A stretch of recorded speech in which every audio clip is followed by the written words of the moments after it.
예레미야 19장 6절에서 9절까지 말씀 묵상하겠습니다. 19장 6절에서 9절까지 말씀입니다. 말씀 읽겠습니다. 그러므로 보라, 다시는 이곳을 도벳이나 흰놈의 아들의 골짜기라 부르지 아니하고 오직 죽음의 골짜기라 부르는 날이 이를 것이라.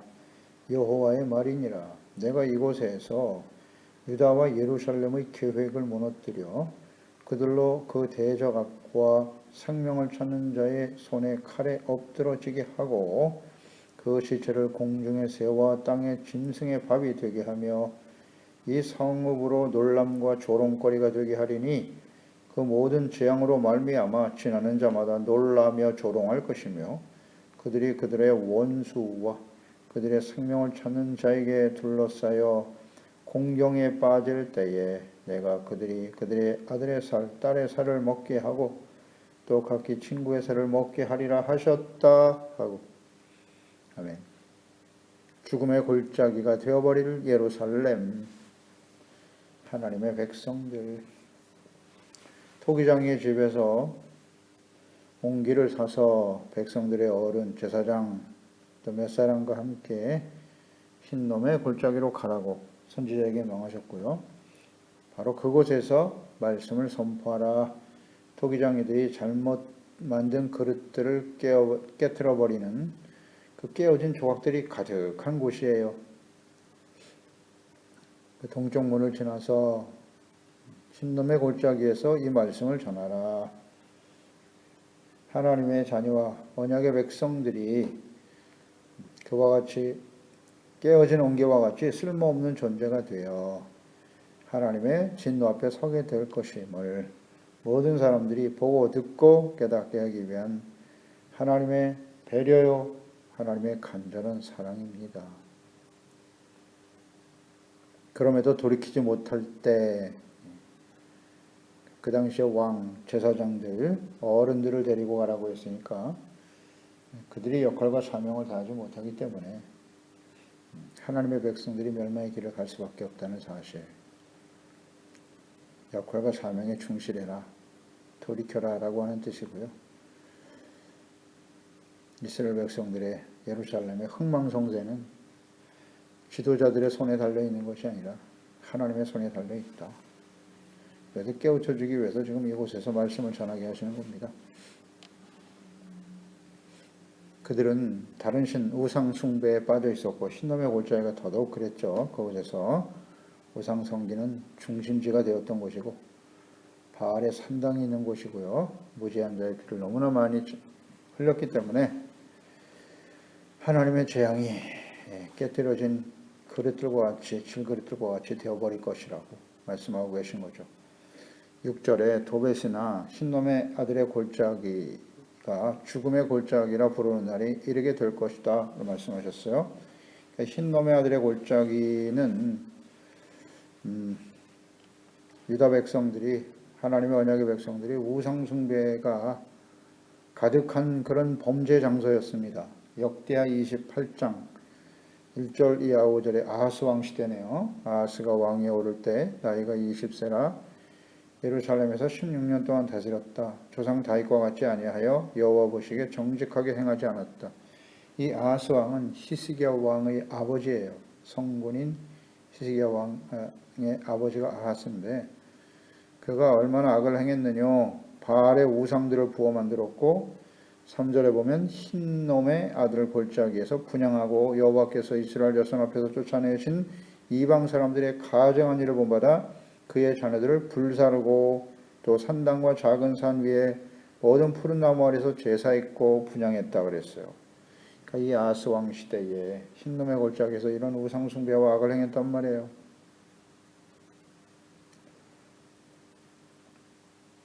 이 아하스 왕 시대에 이런 일이 있었고 히스기야 시대에 개혁되었으나 히스기야 아들 므낫세 왕 때는 훨씬 더 큰 악을 행하게 되지요. 예레미야 당시에도 그 이후에 이제 계속 요시야 왕까지 이르게 되었는데요. 요시야 왕까지 이르게 되었어요. 히스기야, 므낫세, 아몬, 요시야 왕 시대까지 흘렀는데 그때 지었던 죄악들이 아직도 남아있다. 그래서 예레미야 7장 31절 32절에서 보았죠. 흰놈의 아들 골짜기에 도벳 사당을 건축했고 그들의 자녀들을 불살랐고 과거 행했던 일을 계속하고 있잖아요. 내가 명령하지 아니하였고 내 마음에 생각지도 아니한 일을 그들이 행하고 있었다. 그러므로 여호와께서 말씀하시니라 날이 이르면 이것을 도벳이라 하거나 흰놈의 아들의 골짜기라 말하지 아니하고 죽음의 골짜기라 말하리라. 7장 32절에 하신 말씀을 지금 반복하고 계시는 거예요. 다시 한번 19장에서 또 언급하시죠. 그러니까 하나님께서는 이렇게 재차 반복적으로 말씀을 하세요. 성경에 보면 성경의 내용은 사실 단순 명료하죠. 복잡하지 않아요. 복잡하지 않습니다.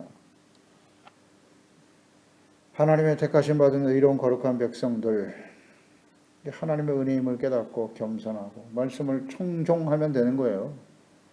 그러나 듣지 않으면 하나님의 진노가 임하고 회개하고 돌이키는 자에게는 자비와 용서와 은혜가 주어지고 하나님이 다스리시는 하나님의 나라의 거룩한 백성이 되어 복의 근원이 돼서 모든 사람들이 그들을 보고 하나님이 다스리시는 의의 거룩한 백성이 되는 거죠. 단순 명료하죠. 근데 이것을 끊임없이 역사 속에 계속해서 반복적으로 말씀하고 계시단 말이에요. 왜? 돌이키지 않으니까요. 마음이 완악하니까. 고집이 세고 완고해요. 누가? 이스라엘 하나님의 언약에 택한 백성들이 그렇다는 거예요. 예수 그리스도 안에서 은혜로 구원받은 오늘 이 시대에 우리 하나님의 자녀들 그리스도인들이 그와 같다는 거죠. 그래서 계속 반복해서 말씀하시는 겁니다. 우상숭배로 더럽혀진 이 흰놈의 골짜기를 죽음의 골짜기라고 부르게 될 날이 곧 올 거야. 장차 임하게 될 거야. 라고 말씀하시는 거죠. 죽음의 골짜기. 이곳에 우상 섬기며 악을 행했던 하나님의 백성들의 시신이 가득하게 될 거다. 참 섬뜩한 예언이죠. 듣기 싫은 말씀이었을 것이고 하나님의 말씀이 이루어지지 않기를 바랬겠죠. 하나님은 사랑의 하나님이신데 왜 우리를 죽여 이곳에 가득하게 될 거라고 하시는 거야? 이렇게 하나님의 말씀을 자의적으로 받아들이거나 인간적인 생각으로 자신의 뜻과 의지대로 하나님을 섬기려고 해서는 안 돼요. 하나님의 말씀을 있는 그대로 받아들여야죠. 균형 잡힌 신앙, 편협하고 이기적인 신앙 절대 위험합니다. 그거 다 우상숭배입니다. 자기 본위의 신앙이죠. 우상숭배입니다. 7절에 내가 이곳에서 유다와 예루살렘의 계획을 무너뜨릴 것이다 라고 말씀하시네요. 예루살렘의 계획을 무력화시킨다. 수포로 돌아가게 할 것이다. 그 당시 예루살렘의 계획은 무엇이었을까요? 선지자를 통해서 바벨론 침공, 심판에 대한 말을 들은 유다 왕과 예루살렘이 세운 계획은 당시의 강대국이었던 애굽 왕과 동맹을 맺어서 대항하며 안정을 도모하려고 하였습니다. 그들이 할 수 있는 계획은 이렇게 인간적인 정치적인 동맹과 화친 조약 이것을 통해서 바벨론을 대적해 보려고 하는 생각을 가지고 있었다는 거죠. 그러나 이미 하나님께서 이사야 선지자를 통해서 하신 말씀이죠. 이사야 31장 1절로 3절에 도움을 구하러 애굽으로 내려가는 자들은 화 있을진저 이 이전이잖아요. 예레미야 선지자 이전에 이사야 선지자가 선지자를 통해서 하신 말씀이잖아요. 화 있을 거라고. 그들은 말을 의지하며 병거의 많음과 마병의 심히 강함을 의지하고 이스라엘의 거룩하신 일을 앙모하지 아니하며 여호와를 구하지 아니하나니 여호와께서도 지혜로우신즉 재앙을 내리실 것이다. 그 말씀들을 변하게 하지 아니하시고 일어나서 악행하는 자들의 집을 치시며 행악을 돕는 자들을 치시리니 애굽은 사람이요 신이 아니며 그들의 말들은 육체요 영이 아니라 여호와께서 그의 손을 펴시면 돕는 자도 넘어지며 도움을 받는 자도 엎드러져 다 함께 멸망하리라. 아멘. 사실 애굽은 유다 때문에 망한 거예요. 유다가 그를 의지하고 손잡고 구원을 호소하니까 그래 하나님이 아니라 애굽을 의지한다고, 마병 군사력을 의지한다고. 그래서 바벨론에 의해서 애굽도 멸망당합니다. 함께 망하는 것. 이스라엘은 복의 근원이 되어서 모든 사람들이 하나님을 알고 하나님께 나와 용서받고 의롭다함을 얻고 구원받아 하나님의 백성이 되게 해야 하는데, 모든 사람을 구원해야 할 유다가, 언약의 백성들이 부패하고 타락하니까 다 같이 멸망의 길을 가게 되더라. 이게 하나님이 주시는 교훈 아닙니까? 역사를 통해서 주는 교훈이지요. 하나님께 돌아오면 간단하게 해결될 일인데, 자신들의 죄악을 깨닫고 하나님께 돌아와 회개하고 용서받으면 돼요.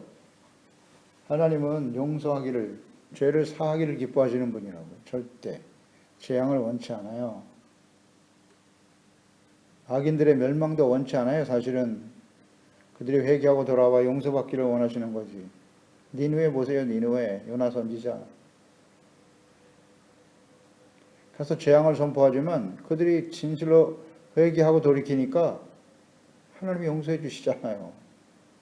심판에서 돌이키시는 분이 하나님이시죠.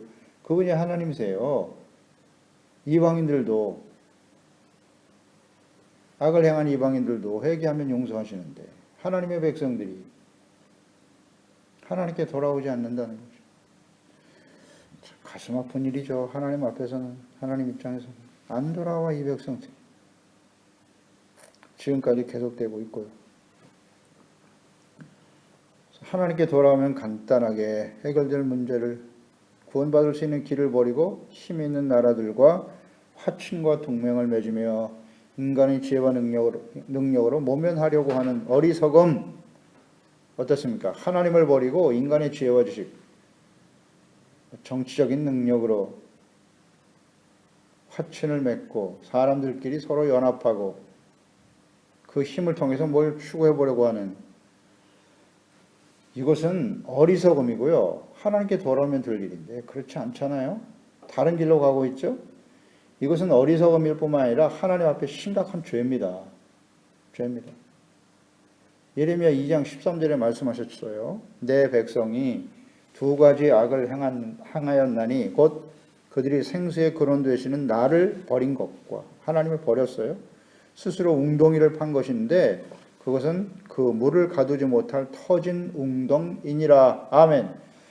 이 한 절, 예레미야 2장 13절의 말씀이 이스라엘 모든 역사 속에 관통하는 이스라엘 백성들의 죄악의 핵심이라고 볼 수 있어요. 하나님을 버렸어요. 지금 이 상황도 보세요. 하나님께 돌아오면 간단히 용서받고 구원받을 수 있는 길을 버리고 생명의 근원, 생수의 근원이신 하나님을 버리고 스스로 웅덩이를 판 거 아니에요. 인간의 지혜와 지식, 능력을 의지하여 계략과 술수로 힘 있는 사람, 나라와 동맹을 맺어서 이 어려움을 극복해 보자고 스스로 웅덩이를 파는 것인데, 그 웅덩이가 물을 가두지 못할 터진 웅덩이였다는 거죠. 절대 구원에 이를 수 없어요. 이 어리석고 무지하고 완악한 하나님의 백성들이잖아요. 하나님의 백성. 그래서 이 하나님의 백성들의 죄악이 오늘날 우리에게 있을까요? 없을까요? 우리에게는 있을까요? 없을까요? 하나님을 버리고. 하나님 버리는 건 뭐다? 하나님의 말씀을 버리는 거예요. 주님의 말씀을 듣지 않는 것이고, 듣지 않으면 따를 수 없으니까요. 또 하나님의 말씀을 들어도 불순종하는 것. 결과는 같아요. 결과는 같습니다. 듣고도 지키지 않는 것이 더 많이 맞는다 그랬어요. 알고도 행하지 아니하면 더 많이 맞을 것이다. 그러니까 아예 안 들어버리죠. 말씀 아예 듣지 않아요. 이것이 바로 심각한 죄입니다. 하나님을 버리는 거예요. 그러니까 하나님을 버리고 말씀을 버리면 어떻게 되겠어요? 스스로 살아가는 거죠. 스스로의 능력을 의지하고 자신의 지혜와 지식, 세상 사람들이 추구하는 세속적인 가치, 세상에서 말하는 지혜와 지식, 정보들을 의지하면서 인간 스스로의 능력을 극대화시켜서 스스로 구원을 만들어내려고 하는, 참된 행복을 추구하려고 몸부림치는, 하나님이 없는 사람들은 그렇게 살 수밖에 없어요. 선택의 여지가 없잖아요. 열심히 스스로 노력하거나 능력 있는 사람을 손을 잡고 그 사람들을 믿고 의지하면서 살아가는 것이 하나님 없는 사람들의 모습인데, 문제는 하나님의 자녀 백성들이죠. 하나님께 돌아와 겸손히 교만과 정욕의 죄를 회개하고 용서받고 의롭다함을 얻어 하나님과 함께 동행하며 하나님의 인도하심을 따라 살아가면 그 길이 생명의 길이 되고, 그 주님과 함께 동행하는 삶 속에는 형통이 있고 장수가 있고 부도 있다고 했잖아요. 주님의 말씀을 따르면. 그런데 그 길을 버리고 터진 웅덩이를 열심히 파고 있다. 물을 가둘 수 없는, 구원에 이를 수 없는. 이것이 어리석음일 뿐만 아니라 죄악이라고 하시잖아요. 두 가지 악이다. 오늘날도 계속되고 있어요. 우리 가운데 있다고요. 우리의 삶의 여정에 하나님을 버리면 헛된 인생이 되고 마는 겁니다. 이렇게 어리석고 무지한 하나님의 백성들이 당하게 될 재앙이 무엇이뇨? 결과란 말이에요. 7절 8절이죠. 그들로 대적압과 생명을 찾는 자의 손에 칼이 엎드러지게 될 거고 시체를 공중에 세워 땅의 짐승의 밥이 되게 할 거다. 이 성읍으로 놀람과 조롱거리가 될 것이다.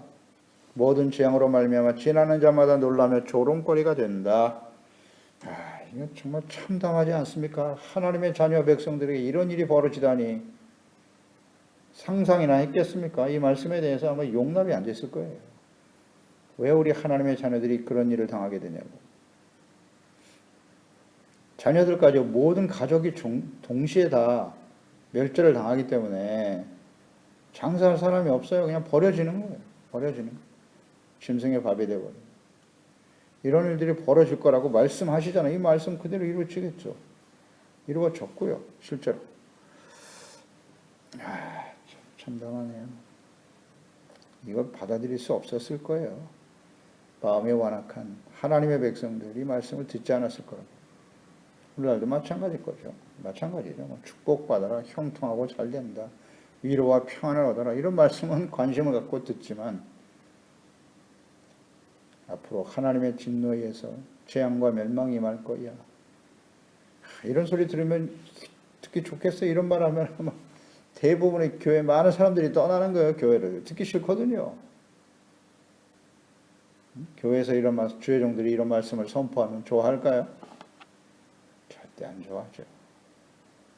예레미야 보세요. 이 내용이 얼마나 방대하고 많습니까? 계속해서 들어야 되잖아요. 이 말씀. 듣지 않죠. 그러니까 주의 종의 입장에서는 목사들은 이 말씀을 전할까요? 안 전할까요? 당연히 안 전하게 되죠. 타협하게 되는 거예요. 성도들이 듣기 싫은 말씀은 안 하는 겁니다. 듣기 좋은 말만 골라서 하는 거죠. 이것이 거짓입니다. 거짓이. 이런 사람들이 거짓 목사예요. 이런 유혹을 사실 끊임없이 받아요. 하나님 말씀을 전하는 주의 종들 입장에서 보면. 그러나 오늘 이 시대에 우리가 드려야 될 말씀은 예레미야 말씀, 선지자의 말씀이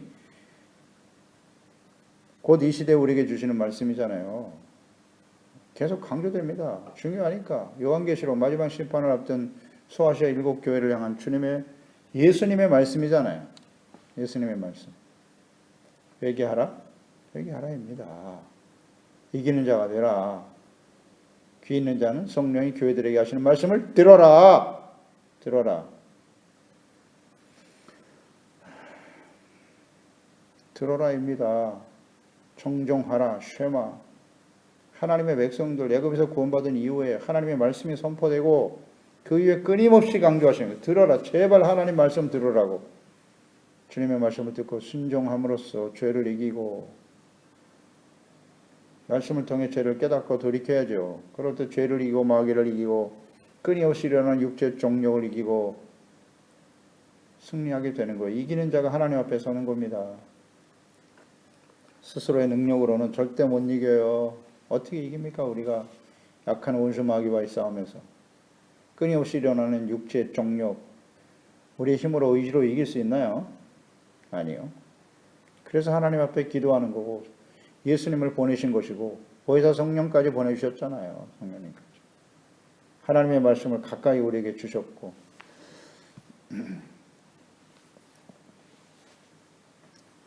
이렇게 하나님을 버리니까 이런 일들이 장래에 일어나게 될 것이다. 이루어졌고 역사 속에 계속되었어요. 조롱거리가 되고 재앙으로 말미암아 놀라며 조롱할 것이다. 놀라죠 사람들이. 야, 저들이 뭐 하나님을 믿는다고 하는데 하나님의 자녀와 백성들이 어찌 저렇게 멸망을 당하는고? 조롱거리가 되는 거예요.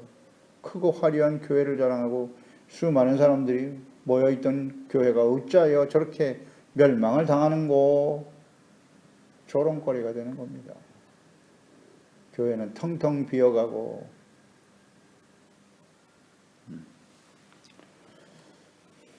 이방인들에게 조롱거리가 되고 마는 거예요. 놀라고 조롱거리가 된다. 하나님의 백성들이.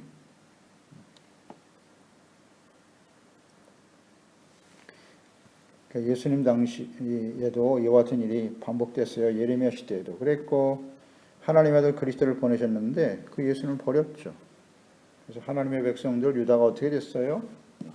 나라를 잃고 모든 이방으로 흩어져 버려서 2000년 동안 나라도 없이 흩어져서 그냥 빌부터 사는 거예요. 각 나라로 흩어져서. 그리고 그 사람들로부터 끊임없이 미움과 조롱과 멸시의 대상이 되어버렸죠. 이스라엘이. 그러니까 600만 명이나 학살당하고 대항할 힘이 없어요. 대항할 힘이 없어요. 그런 일을 당하면서도 돌이킬 줄 모르죠. 오늘날도 마찬가지예요. 예수 그리스도의 구속의 은혜로 구원받은 사람들이죠. 하나님의 자녀들이 그리스도인으로서의 정체성과 사명을 상실하고 인간의 지혜와 능력을 의지하고 하나님의 말씀대로 순종하는 거룩한 삶을 잃어버리게 되면 정체성과 사명이에요. 터진 웅덩이를 스스로 파고 있다. 그러면 어떻게 될까요? 이렇게 조롱을 당하는 거예요. 사람들로부터. 조롱과 멸시를 당하게 되더라. 마태복음 5장 13절 너희는 세상의 소금이다. 소금이 만약 그 맛을 잃으면 무엇으로 짜게 하리요? 후에는 쓸데없어 다만 밖에 버려져 사람들에게 밟힐 뿐이니라. 밟히는 거예요. 조롱당하는 겁니다. 멸시와 조롱을 당할 수밖에 없죠.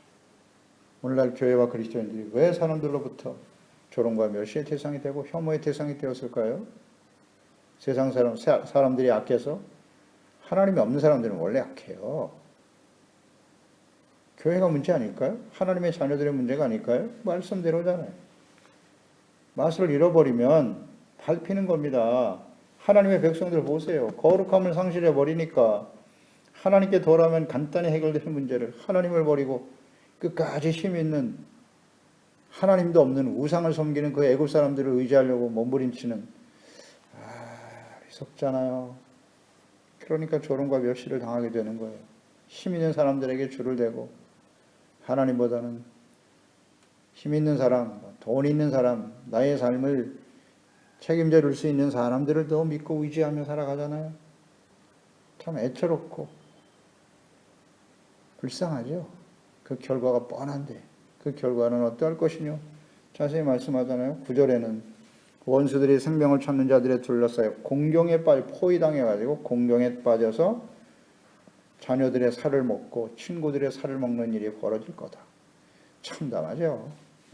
예루살렘은 높은 산 위에 건설된 도시이기 때문에 밑에 포위당하면 갈 데가 없어요. 물자도 공급이 안 되고 굶어 죽는 겁니다. 그냥.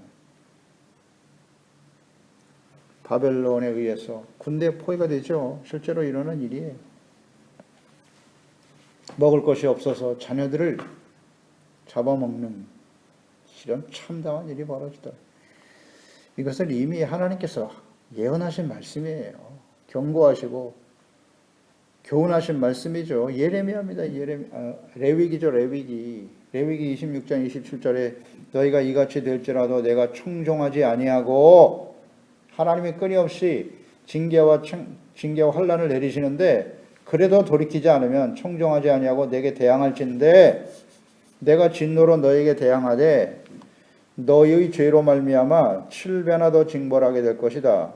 29절에 너희가 아들의 살을 먹을 것이요. 여기 나와 있지 않습니까? 하나님 말씀하셨잖아요. 딸의 살을 먹을 것이며 신명기에 또 이어집니다. 28장 45절 내가 네 하나님 여호와의 말씀을 청종하지 아니하고 내게 명령하신 그 명령과 규례를 지키지 아니하므로 이 모든 저주가 내게 와서 너를 따르고 내게 이르러 마침내 너를 멸할 거야. 46절에 이 모든 저주가 너와 내 자손에게 영원히 있어 표징과 훈계가 될 거라고.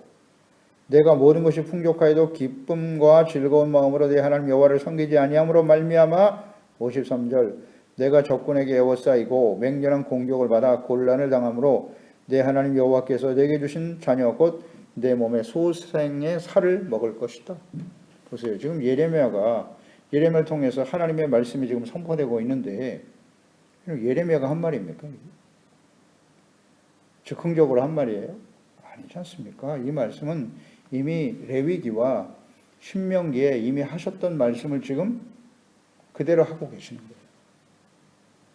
왜? 하나님의 백성들이 그 원인이 뭐예요? 청종하지 않기 때문이고 하나님의 규례와 명령을 지키지 않고 악을 행하며 달려가니까. 그러니까 레위기의 말씀은 이미 애굽에서 놀라운 기사와 이적으로 이스라엘 백성들을 구원하신 그 광야에서 이 말씀을 주셨지 않습니까? 가나안 땅에 들어가기 전에 구원받은 하나님의 자녀와 백성들에게 하신 말씀이에요. 근데 그 백성들이 가나안 정복 이후에 계속 역사가 흘러왔는데 동일하게 이 말씀을 들을 수밖에 없다는 거잖아요. 이게 역사 속에 그대로 이루어졌어요. 우리가 계속 말씀을 통해 깨닫는 겁니다. 하나님의 말씀과 하나님도 변함이 없으시지만 하나님의 자녀와 백성들 역시도 변하지 않는다. 변하지 않는 속성을 갖고 있다는 거예요. 이렇게 완고하고 고집세고 무지하고 어리석다. 누가? 하나님의 자녀와 백성들이.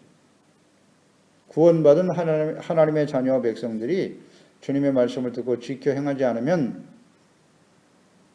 이렇게 서로 가족의 살을 먹는 일이 벌어질 거다. 이루어졌을까요? 이루어졌죠. 열왕기하 6장 24절 28절에 이후에 아람 왕 베나다시 그의 온 군대를 모아 올라와서 사마리아를 에워싸니 이스라엘 왕, 이 북이스라엘이죠. 여호람 왕 때 일어난 일이에요. 성 위로 지나갈 때에 한 여인이 외쳐 이르되 나의 주 왕이여 도우소서. 왕이 이르되 여호와께서 너를 돕지 아니하시면 내가 무엇으로 너를 도우랴. 그때 여인이 대답하되 이 여인이 내게 이르기를 내 아들을 내놓아 우리가 오늘 먹고 내일은 내 아들을 먹자 하며 잡아먹었어요. 그런데 그 다음날 그 아들을 주지 않는다는 거예요.